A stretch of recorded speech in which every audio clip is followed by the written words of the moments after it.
నమస్తే బోసుకుమరి. ఆంధ్రజ్యోతి పేపర్ ఈ రోజు బ్యానర్ ఐటమ్ గా హైలైట్ చేసినటువంటి వార్త ఏంటనేది చూస్తే, తెలుగు రాష్ట్రాలే నాకు ముఖ్యం, ఒకరే బాగుండాలనేది ఒకరే బాగుండాలనేటువంటి వ్యక్తిని కాదు చంద్రబాబు. గోదావరిలో మా వాటా కిందే బనకచెర్ల ప్రాజెక్టు సమస్య, అంటే బనకచెర్ల ప్రాజెక్టు సంబంధించినటువంటి వివాదం ఇదంతా తెలుసు. దీన్ని హైలైట్ చేసింది.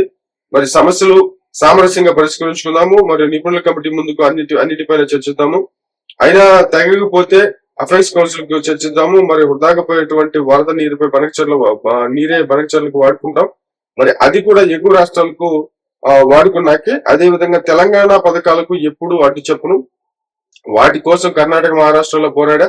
మరి బాబ్రీపూర్ లో మరి రేవంత్ రెడ్డి కూడా పాల్గొన్నారు. మరి ఢిల్లీ భేటీలో ముఖ్యమంత్రి చంద్రబాబు వ్యాఖ్యలు.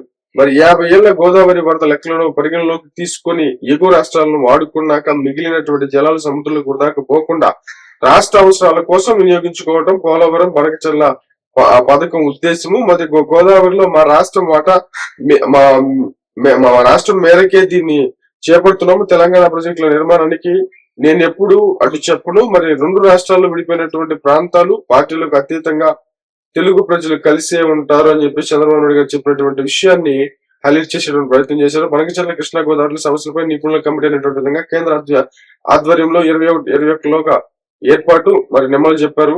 మరి జలవనరుల శాఖ మంత్రి. మరి సీఎంల భేటీలో 3 అంశాలపై నిర్ణయం. మరి రిజర్వాయర్ల అవుట్ ఫ్లోల వద్ద టెలిమెట్రీలు, మరి శ్రీశైలం డ్యామ్ కు తక్షణమే మరమ్మతులు, అమరావతికి కృష్ణా బోర్డు, హైదరాబాద్ లో గోదావరి పోర్టు, మరి స్నేహపూర్వక వాతావరణంలో ఇచ్చిపుచ్చినటువంటి ధోరణి చర్చలు. ఈ రకంగా మొత్తం మీద అయితే బనకచెర్ల గోదావరి జలాలకు సంబంధించిన జరిగినటువంటి సమావేశాన్ని ఆంధ్రజ్యోతి కూడా హైలైట్ చేసినటువంటి పరిస్థితి ఉంది. మరే విషయం